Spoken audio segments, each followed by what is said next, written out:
Where in the world? You may notice my background looks a little different this week. I'm not recording in my office in Atlanta like normal. I'm actually out in California, recording another course for LinkedIn Learning. This one is going to be on AI for managers. And if you've never used ChatGPT at all, how you can use it to be more efficient in leading your team and even grow your own career. So I'm recording here from my hotel. And yes, this light is out behind me. It drives me nuts too. But anyway, I've had questions from a number of new organizations I've worked with recently who all asked, how did you get into this? So I thought I would do a video quickly on how I got into manager method and creating videos, but also what my why is and why I think a lot of organizations can think differently about manager training. So I started working in corporate sales for 2 years and then went to law school. When I was in corporate sales, I was working, especially the second year, in the program for heads of HR and research. And this was 20 plus years ago. So at the time, my company was doing research with Gallup on employee engagement. And I, having thought of HR more from the payroll aspect that a lot of people think of it, I never knew about strategic HR and how the actual factors that motivate employees often have nothing to do with pay. That's more about retention, but about what gets employees to actually care about their job. So I went to law school and I practiced employment law. I did litigation for a few years, and so I saw what can happen if things go wrong in the workplace, leading from minor disagreements to especially managers that just don't act right or act really wrong. But I then went in-house, and so I spent over a decade working with organizations directly as legal counsel, and then also took on HR as well.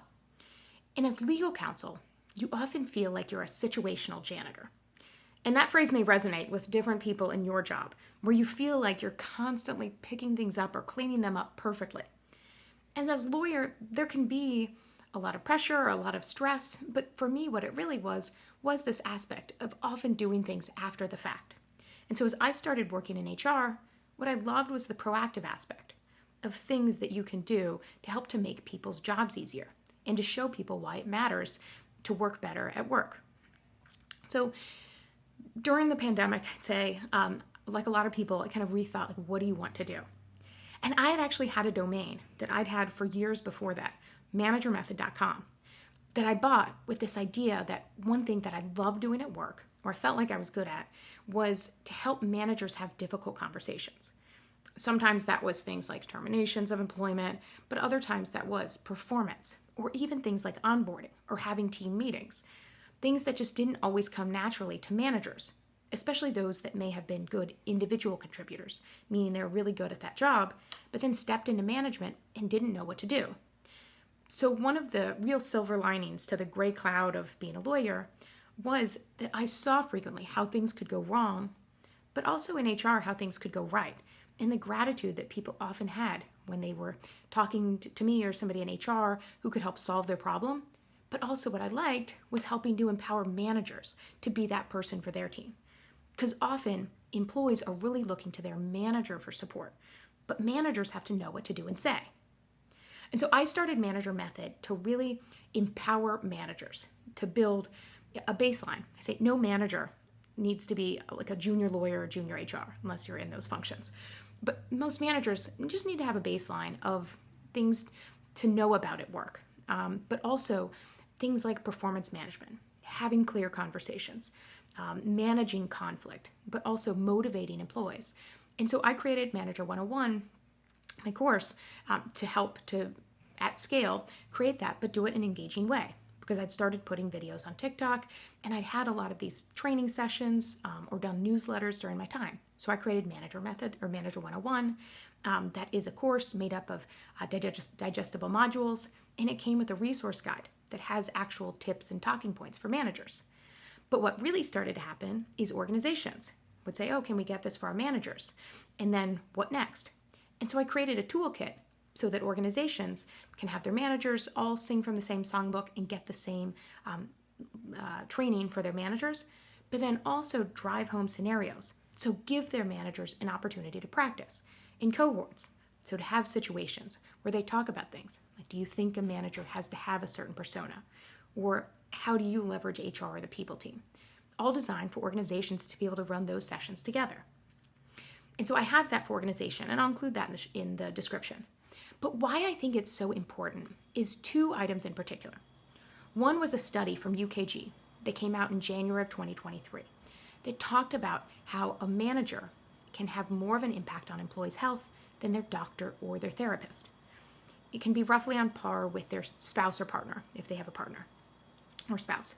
But it's this impact, and you think about it, because when you come to work, your boss can have a huge impact over what you do during the day or night, depending on your shift, but then also the person that you are when you leave, who you get home to your family, to your friends, to yourself about.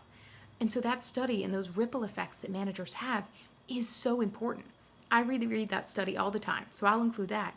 But just knowing that, and that if managers can have more tools, more of an idea of what to do and say, then that can help them and their teams tremendously. The other is really recently, it was on the Mel Robbins podcast, and I'll link the episode here. Is just a couple weeks back at this point. But it talked about different phases of your life and how there's a huge chunk of your life where the person or people you spend the most time with are your coworkers. And it talks about how, your chosen friends aren't actually the people that you tend to spend the most time with. It is those people that you work with. Whether you're in person, remote, hybrid, that's who you're interacting with. And so why it's so important to choose the coworkers you spend time with. Now, one thing as I listen to that podcast is a lot of people, you don't always have that ability to choose. You may not have the luxury of saying, oh, I don't like these people today, I'll go somewhere else. But also, oftentimes I do think that people can learn different skills or ways of thinking, especially managers. And so I work with managers and broader teams on communication, on conflict, to not just assume people are set in their ways, but that they can change. But this aspect of, it's really easy to go on social media or have experiences or hear them and believe that work has to be a place where there's no trust or anything like that. But I do think that when you can build relationships and when managers can feel more confident in what they're doing and create those environments that their team feels more comfortable, that's that ripple effect that I've seen that can happen for employees, for their colleagues. And so this idea of empowering managers and teams with skills is why I created Manager Method.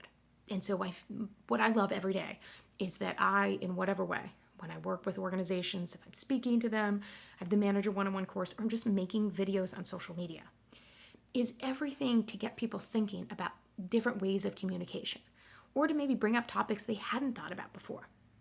Because you never know something until you learn. And so having gone from a situational janitor to now getting to do this every day is what I love. And hearing the impact from organizations about how maybe the course lit a fire in someone's belly, or how it's absolutely had an impact. And we want to keep up that learning. So whatever that looks like, again, feel free to look in the description of Manager 101. I'm happy to set up calls with organizations to talk about your needs and whether we have something that can work. But I'm such a strong believer in the impact that managers can have for their teams. And so getting to contribute to that and work with organizations that are working on that is my favorite thing. So now I'm excited to be out at LinkedIn to record this course that I think is going to be really cool. So you'll see that come out in a few months. But I appreciate you chiming in or tuning in each week, and you can see the videos I do every Tuesday. And I appreciate all of you all being here.